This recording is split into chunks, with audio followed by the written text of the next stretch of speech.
Now this aquarium holds about 270 litres of water, whereas this one holds about 400 litres of water.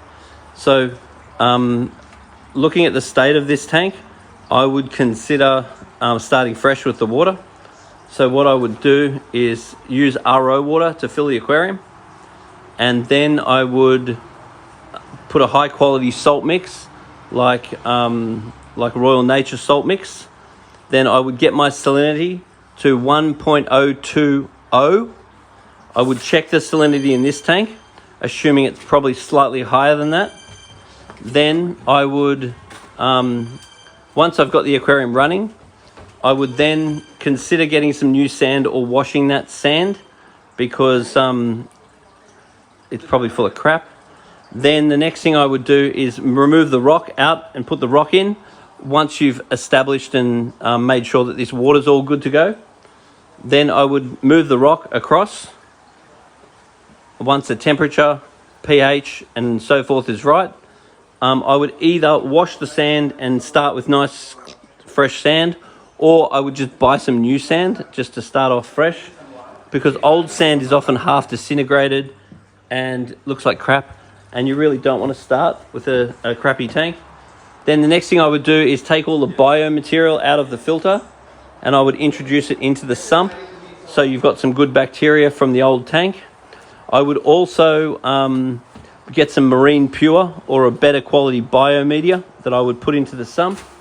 Then once you know what the water quality is in here, and you make sure that it's the same as in here, and you make sure the temperature is exactly the same, then you just catch the fish out and throw the fish straight in.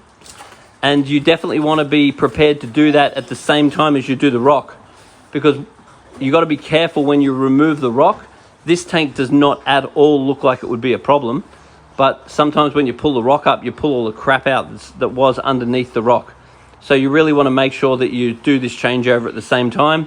You then, I know this tank's got a new skimmer, so you can make sure that's set up. You can consider whatever you're going to do for lighting. You can move the wave makers across, and then come down and see us as soon as you can with a sample of your water and a little video of what you've done. And then once the fish are in here, it's really important absolutely not to add any new fish for 1 month. You want to let those fish get used to this tank for a month. And then the two things that you want to make sure that you never do in the future is never add new fish to a tank if you're running full salinity. So if this tank ends up with better lights and it ends up with corals in it, then you tend to want to run a specific gravity of 0.024, 0.025, but you never ever want to put fish in when your salinity is high. Otherwise you end up getting white spot. In a perfect world, you either lower your salinity, then put the fish in, then wait a month before you put more fish in, and that will reduce the chance of white spot.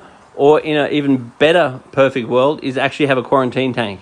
And in your quarantine tank, you can introduce the fish at a low specific gravity. Then you can slowly raise the salinity of the fish, make sure the temperature is the same as the main tank, then you just catch them and throw them across. You don't need to acclimatize fish if the temperature, salinity and pH is already the same. So the biggest mistakes that anybody makes is introducing fish more often than once a month. Never ever do that, and never introduce fish into full salinity.